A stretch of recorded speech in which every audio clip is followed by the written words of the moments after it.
परमेश्वर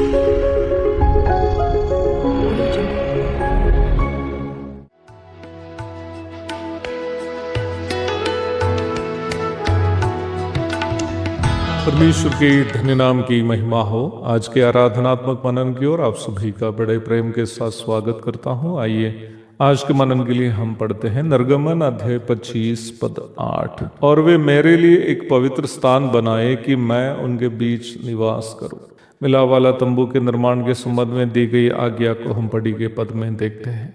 परमेश्वर ने मूसा को आदेश दिया कि वे मेरे लिए एक पवित्र स्थान बनाए कि मैं उनके बीच निवास करूं। परमेश्वर का निवास स्थान पवित्र होने का महत्व पर हम पिछले रविवार के आराधनात्मक मनन में देखे थे। परमेश्वर ने उन्हें केवल इतना ही आदेश नहीं दिया कि उनका निवास स्थान पवित्र हो, बल्कि यह भी कहा कि यह निवास स्थान उनके बीच में होना चाहिए। जैसे कि आप जानते हैं, उन दिनों में इस्राएल मरुभूमि से कनान की ओर यात्रा कर रहे थे। दिन में बादल का खंभा, रात में आग का खंभा बनकर परमेश्वर ही उनकी अगुवाई कर रहा था। निर्गमन 13:21। मरुभूमि के कड़ी धूप में बादल का खंभा देने वाली छाया और रात में आग के खंभे से मिलने वाला प्रकाश दोनों वर्तमान संसार में प्रभु के लोगों को उनके दुखों के समय पवित्र शास्त्र से पवित्र आत्मा देने वाली सांत्वना और अगुवाई को सूचित करते हैं।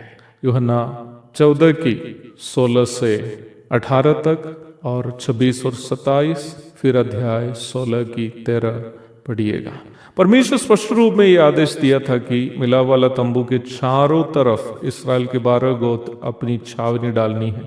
तंबू के उत्तरी भाग में दान, आशेर एवं नप्ताली गोत्र और दक्षिण भाग में गाद, शिमियोन एवं रूबेन गोत्र और पूर्वी भाग में यहूदा, इस्साकार एवं जबूलून गोत्र तथा पश्चिम भाग में एफ्राइम, मनश्शे एवं बेन्यामीन गोत्र को छावनी डालनी थी।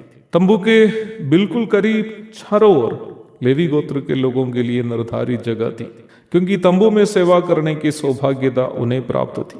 पूर्व में मूसा एवं अन्य पुरोहितों का स्थान, पश्चिम में गर्शोम के घराने, उत्तर में मेरारी के घराने तथा दक्षिण में कोहात के घराने के लिए निर्धारित किए गए थे। गिनती अध्याय 1 की 47 से 54 तक और अध्याय 2 की 1 से 34 तक पढ़िएगा। परमेश्वर ये चाहता था कि तंबू में सेवा करने वाले लोग ऐसे हो जिन्हें परमेश्वर की उपस्थिति का एहसास अधिक हो। कलीसिया में भी अगुवाई करने वालों को परमेश्वर के साथ एक करीबी संबंध यदि नहीं हो तो वे कभी भी अगुवाई की सेवकाई के द्वारा परमेश्वर को प्रसन्न नहीं कर पाएंगे। इस प्रकार मिलाप वाला तंबू का स्थान इस्राएल के सभी गोत्रों के बीच में होने की आज्ञा परमेश्वर से मूसा को मिली थी। मध्य भाग अथवा बीच भाग केवल एक स्थान से बढ़कर एक प्रतीक है। जब हम नया नियम की ओर आते हैं तो प्रभु कहता है कि जहां 2 या 3 मेरे नाम में इकट्ठा होते हैं वहां मैं उनके बीच में होता हूं। मत्ती 28:20। मध्य अथवा बीच स्थान महत्व को, इंपॉर्टेंस को सूचित करता है। It shows significance, importance. Israel से परमेश्वर की आज्ञा यह थी कि परमेश्वर उनके बीच में रहे, उनके बीच का स्थान परमेश्वर को दे। मलयालम में एक कहावत है, शाम को खाने वालों के देश में हो तो बीच का ही खंड खा लेना, अर्थात मुख्य हिस्सा। हमारी आराधना अर्थपूर्ण तथा परमेश्वर के लिए ग्रहण योग्य इस बात से होती है कि हमारे जीवन के विभिन्न क्षेत्र में हम परमेश्वर को कहाँ स्थान दिया है। हमारे पारिवारिक जीवन में, हमारी पढ़ाई में, हमारी नौकरी में अलग अलग निर्णय को हम लेते समय हम परमेश्वर को कितना महत्व देते हैं। विवाह के लिए जीवन साथी को चुनते समय हम परमेश्वर को महत्व दिया था या अन्य सांसारिक बातों के लिए। पढ़ाई करते समय या नौकरी करते समय हमारा उद्देश्य अपने जीवन से परमेश्वर की महिमा करनी है या संसार में सुख समृद्धि का जीवन बिताना। हमारे जीवन में हम परमेश्वर को कितना महत्व दिया है। क्या हम सबसे उत्तम भाग अथवा बीच भाग परमेश्वर को दिया है या कोई किनारे का स्थान परमेश्वर को दिया है। अवश्य ध्यान रखें प्यारो, आराधना केवल भजन, कीर्तन, प्रार्थना या भाषणबाजी नहीं है, बल्कि हमारे जीवन में हम कितना महत्व परमेश्वर को देते हैं उसका प्रदर्शन है। एक और शुभ दिन की धन्य कामनाओं के साथ आज का मनन में यहाँ समाप्त करता हूँ। एक अर्थपूर्ण आराधना परमेश्वर के लिए अर्पण करने हेतु इस मनन के द्वारा हम सब प्रेरित हो जाए। प्रकाशित वाक्य अध्याय 12 पद 10। फिर मैंने स्वर्ग से ये बड़ा शब्द आते हुए सुना, अब हमारे परमेश्वर का उद्धार और सामर्थ और राज और उसके मसीह का अधिकार प्रकट हुआ है, क्योंकि हमारे भाइयों पर दोष लगाने वाला जो रात दिन हमारे परमेश्वर के सामने उन पर दोष लगाया करता था, गिरा दिया गया है। पढ़ी गई पद में स्वर्ग से शैतान को हमेशा के लिए निकाल दिए जाने के संबंध में दी गई सूचना पर हम कल भी मनन किए थे। निम्न विषय को बड़ी खुशी के साथ इस पद में प्रस्तुत की गई है। खुशी की बात यह है कि अब वो दोबारा भाइयों पर दोष लगाने के लिए स्वर्ग में नहीं जा सकेंगे। इस बात को मैं पूर्व में आपको बताया था कि यह घटना महाक्लेश काल के दूसरे हिस्से में होने की है, अर्थात कलीसिया का पृथ्वी से प्रस्थान के बाद। इसका मतलब इस घटना को हमें पुराने नियम की परिप्रेक्ष्य में समझना चाहिए। आपको ये सूचित किए हुए है कि महाक्लेश काल उस न्याय व्यवस्था युग का जारी है जो कलीसिया युग के समय में स्थगित किया गया था। यहाँ उपयोग किया गया भाइयों करके प्रयोग एक ऐसा प्रयोग है जो यहूदियों के बीच में पूर्व काल से लेकर एक दूसरे को संबोधित करने के लिए उपयोग किए जाते थे। यहूदियों के सभाओं को संबोधित करते समय स्तिफनोस, प्रेरित पौलुस तथा अन्य कई लोग ये प्रयोग करते हुए आप वचन में देख सकते हैं। उदाहरण के लिए प्रेरितों के काम 7 की 2:22 की 1 आदि पढ़िएगा। पर यह प्रयोग बाद में कलीसिया में भी जारी रहा। यद्यपि भाइयों शब्द के लिए उपयोग किया गया यूनानी शब्द अडल्फोई का शाब्दिक अर्थ में महिलाएं सम्मिलित भले ही नहीं हो, पहली शताब्दी की कलीसियाओं में इससे भाइयों एवं बहनों अर्थ से उपयोग किए जाते थे। अंग्रेजी बाइबल में यही शब्द को ब्रदरन करके अनुवाद किया गया। पुराना नियम और नया नियम दोनों स्पष्ट रूप में हमें ये जानकारी देते हैं कि शैतान प्रभु के लोगों पर दोष लगाते रहता है। परमेश्वर की उपस्थिति में प्रभु के लोगों को दोषी साबित करना शैतान के मुख्य कामों में से एक है। पुराने नियम में अय्यूब के प्रथम एवं दूसरे अध्यायों में हम ये बात स्पष्ट रूप में देखते हैं। नया नियम में यहूदा की पत्री में शैतान का निम्न स्वभाव को पद 9 में हम देखते हैं। मूसा की मृत्यु के पश्चात उनकी लाश के लिए प्रधान दूत मिखाएल के साथ शैतान तर्क करते हुए हम देखते हैं। निम्न भाग में दोषारोप करने के संबंध में यहूदा समझा रहा है। उस घटना को हम इस प्रकार समझ सकते हैं कि प्रभु के लोगों की मृत्यु के बाद उन्हें प्रभु के पास जाना है, पर शैतान कभी नहीं चाहता है कि एक भी व्यक्ति नरक से बचकर स्वर्ग की प्राप्ति करे। इसलिए ही प्रभु के लोगों के बारे में दोष का आरोप लगाकर उन्हें प्रभु की उपस्थिति में अयोग्य ठहराना शैतान का उद्देश्य है। वो चाहे अय्यूब के बारे में हो या मूसा के बारे में हो या वर्तमान काल के विश्वासियों के बारे में हो, शैतान यही चाहता है। पर शैतान के इन सभी आरोपों पर प्रभु की ओर से एक ही जवाब रहता है, उसके पुत्र यीशु का लहू सब पापों से शुद्ध करता है। पहला यूहन्ना 1:7। अवश्य इस बात को हमें भी याद रखनी है कि हम में से कोई भी व्यक्ति अपने अच्छे कामों के कारण स्वर्ग की प्राप्ति नहीं कर रहा है, बल्कि यीशु मसीह पर किया गया विश्वास के कारण परमेश्वर का अनुग्रह से हमारा उद्धार हुआ है। और ये हमारी ओर से बिल्कुल नहीं, वरन परमेश्वर का दान है। फिलिप्पी 2:8। हमारे किसी भी योग्यता नहीं रहने के बावजूद अपने पुत्र के लहू से हमें शुद्ध करके दान स्वरूप परमेश्वर ने हमें उद्धार दे दिया। और शैतान जो प्रभु के लोगों पर दोष आरोप लगाकर उन्हें स्वर्ग प्राप्ति से वंचित करना चाहता है, अभी भी जो उस कार्य को करते रहता है, एक दिन हमेशा के लिए उस स्वर्ग से निष्कासित होने जा रहा है। ये बात निश्चित ही हर एक विश्वासी के लिए आनंद की बात है। इससे बढ़कर ये प्रभु से हमें मिला हुआ उद्धार का महत्व को भी सूचित करता है। कैसे? इसलिए कि यदि शैतान अब स्वर्ग में प्रभु की उपस्थिति में नहीं पहुंच पाएगा, तो इसका मतलब अब कभी प्रभु के लोगों पर आरोप लगाने वाला दूसरा कोई नहीं होगा।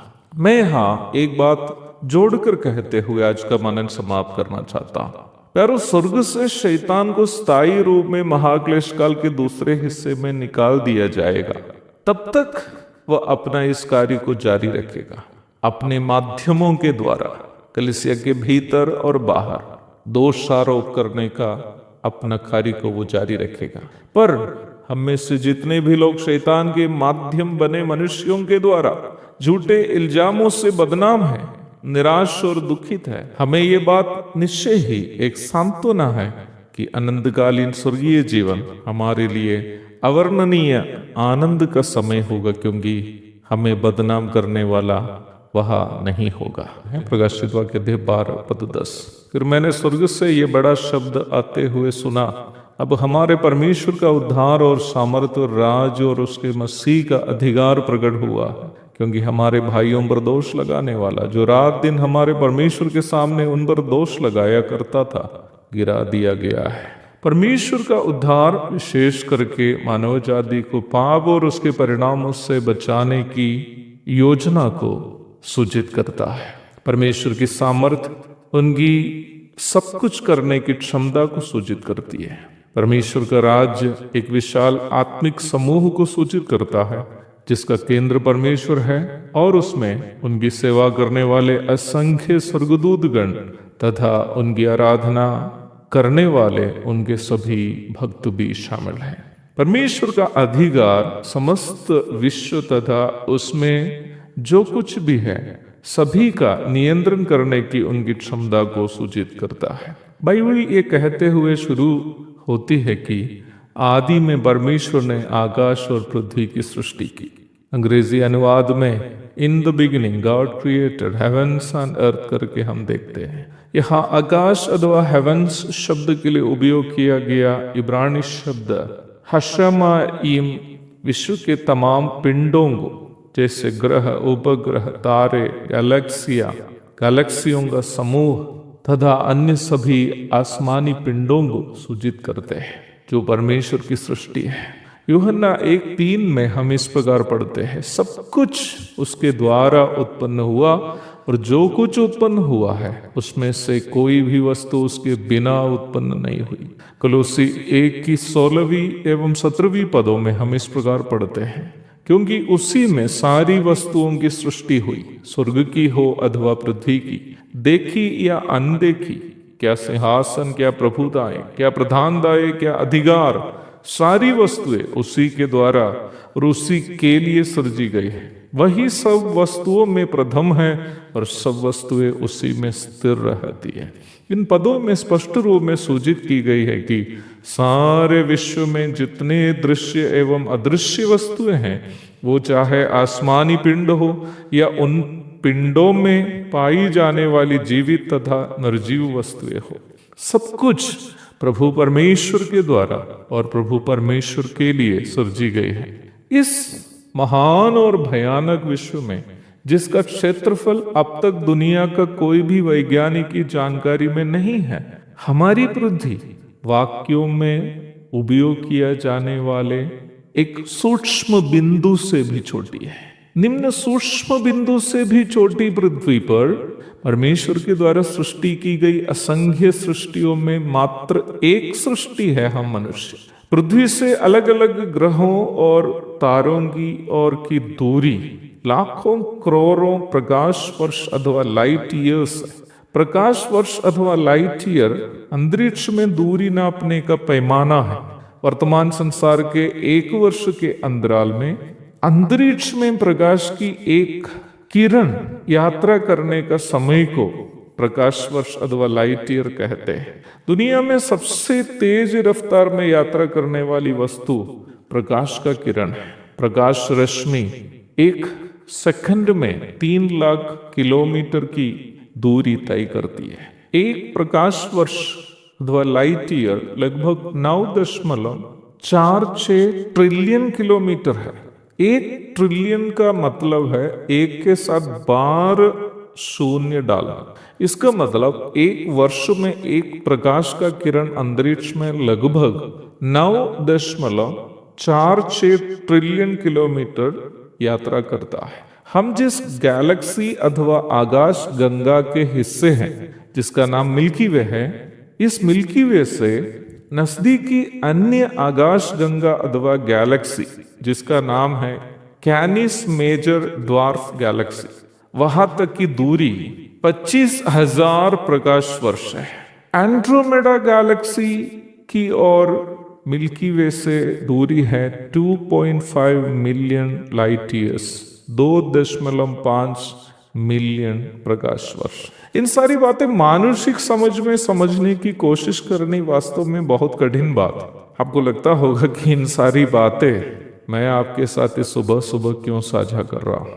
कारण है प्यार। वर्तमान संसार में रहते हुए हम उस विश्व के बारे में भी जिसमें हम रह रहे हैं कुछ भी ज्यादा नहीं जानते। यदि ऐसी बात है, इस विश्व का निर्माता सृष्टिकर्ता उस परमेश्वर के बारे में हम अभी क्या जानते हैं? बस उतना ही जानते हैं जितना वचन के द्वारा उन्होंने हमें समझाया। पर प्रारंभ में पढ़ी गई पद हमें याद दिला रही है कि उस दिन जब हम उनके पास होंगे अनंतता में, उस समय जब शैतान को हमेशा के लिए स्वर्ग से बाहर कर दिया जाएगा, अनंतता में हम जानेंगे हमारे लिए उन्होंने जो उद्धार उपलब्ध कराया था, उनकी सामर्थ्य जिससे उन्होंने सब वस्तुओं की सृष्टि की थी, उनका राज्य का विस्तृति और उनका अधिकार वो कितने ऊंचे, गहरे, लंबे और चौड़े। महान कवि श्री एमी चिरियानसार ने लिखा, समय बीत जाएगा, जब अनंतता का उदय होगा हम ये जानेंगे जो भी परमेश्वर ने किया था सब भलाई ही के लिए था, और उस दिन हम जानेंगे कि उनका अनुग्रह से वह हमारा कितना ख्याल किया था। उन पढ़ते हैं प्रकाशित वाक्य अध्याय 12 पद 11 और 12। वे मेमने के लहू के कारण और अपनी गवाही के वचन के कारण उस पर जयवंत हुए, और उन्होंने अपने प्राणों को प्रिय न जाना, यहाँ तक कि मृत्यु भी सह ली। इस कारण है स्वर्गो और उनमें रहने वालों, मगन हो, हे पृथ्वी और समुद्र तुम पर हाय, क्योंकि शैतान बड़े क्रोध के साथ तुम्हारे पास उतर आया है, क्योंकि जानता है कि उसका थोड़ा ही समय और बाकी है। शैतान को जो भाइयों पर दोष लगाता है स्वर्ग से गिरा देना स्वर्ग में काफी आनंद का माहौल उत्पन्न कर दिया है। उसका एक खास कारण, वो खास कारण हम 11वीं पद में देखते हैं। महाक्लेश काल में मसीह विरोधी का विरोध करने के कारण शहीद हुए लोगों की आत्माएं इस बात से आनंदित है कि उन पर और उनके भाइयों पर दोष लगाकर संसार में जीने का उनका हक जिस शैतान ने छीन लिया है, उस शैतान को अब हमेशा के लिए स्वर्ग से निकाल दिया है। स्वर्ग से शैतान को हमेशा के लिए निकाल दिया जाना 2 संदेश देता है। पहला, अब उसको परमेश्वर की उपस्थिति में पुनः प्रवेश संभव नहीं है। दूसरा, अब उसका दंड का समय करीब आ गया है। ये दोनों बात शहीदों की आत्माओं को अत्यधिक खुशी पहुंचाती है, क्योंकि इन शहीदें अपनी जान देकर शैतान पर जयवंत हुए लोग हैं। जीत हमेशा नहीं मरना ही नहीं होती है, मृत्यु को खुशी से गले लगाना भी कई बार जीत ही होती है। मैं यहाँ आत्महत्या करने की बात नहीं कर रहा हूँ। आत्महत्या वही करते हैं जो डरपोक है, उन्हें जीवन में आने वाली चुनौतियों से लड़ने का हिम्मत नहीं है, इसलिए वे आत्महत्या करते हैं। शहीद वो नहीं है जो आत्महत्या किया है। शहीद क्रांतिकारी है। जीवन में जिस सच्चाई को जाना, उस सच्चाई के लिए यदि जान भी देनी पड़े, उसे भी खुशी से जो देने के लिए तैयार है, वही शहीद है। समझौता करने वाला कभी भी शहीद का पद प्राप्त नहीं करता है, पर वही शहीद होता है जो सच्चाई के लिए अटल रहता है। सुकरात अथवा सोक्रेटिस ईसा पूर्व 4वीं शताब्दी में जीवित एक यूनानी तत्वज्ञानी था। वह यूनान के जवानों को अपने तत्व ज्ञान से अथवा फिलोसफी से प्रभावित करता था।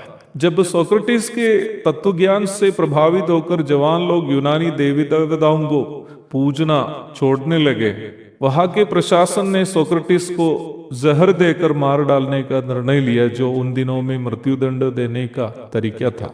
सोक्रेटिस के शिष्यों ने उन्हें जेल से भागने की सारी योजना तैयार की थी, परंतु सोक्रेटिस ने भाग के जाने से इनकार कर दिया।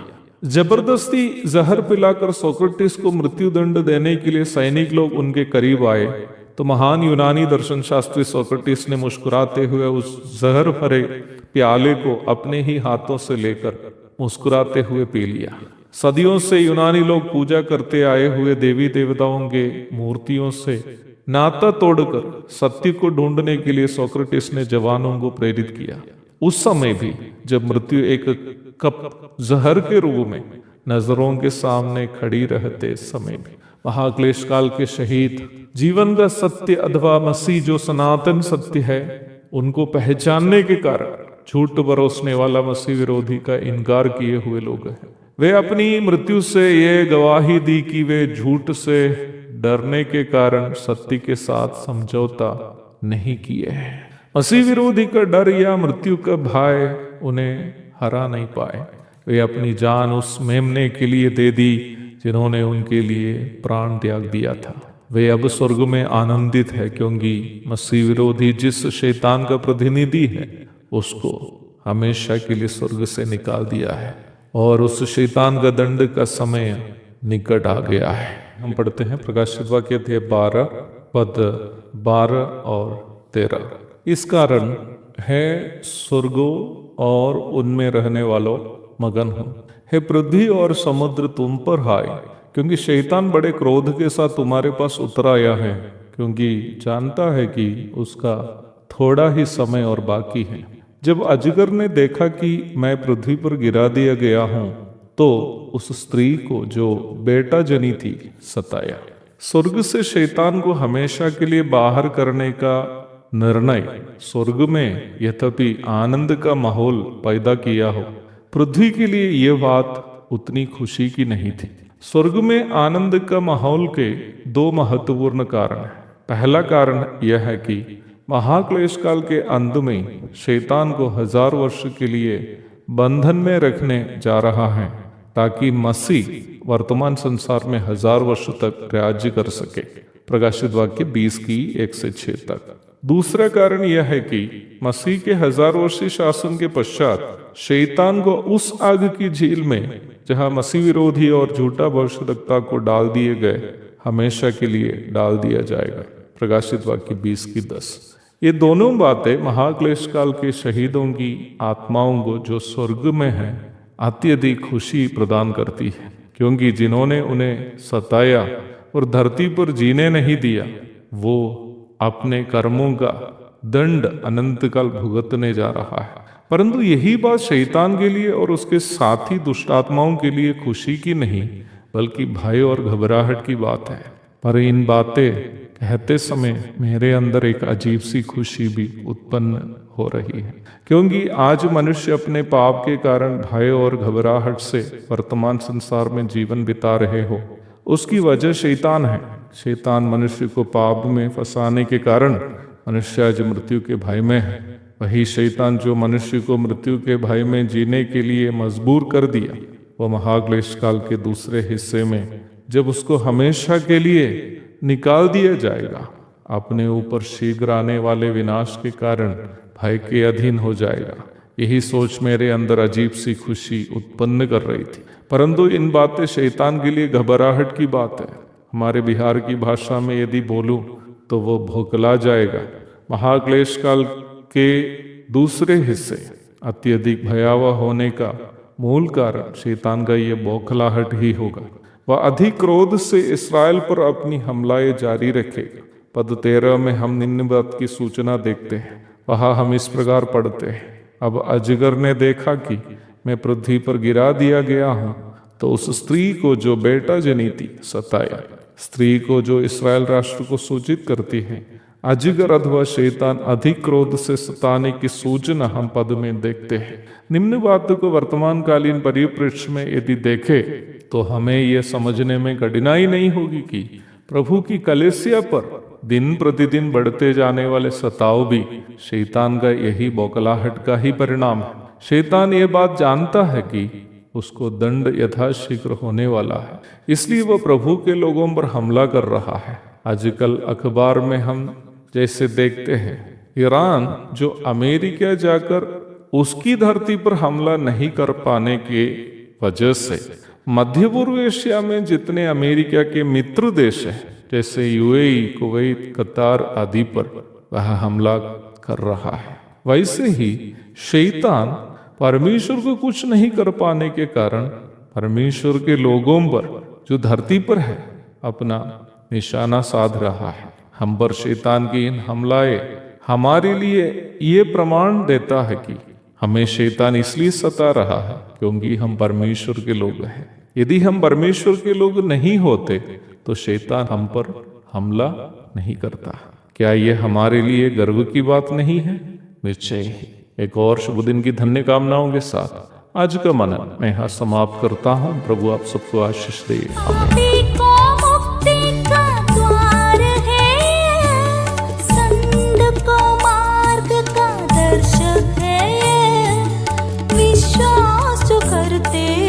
उसके लिए अनंत जीवन का साधन है ये है वचन, प्यारा वचन, यीशु मसीह का प्यारा वचन, ये है वचन।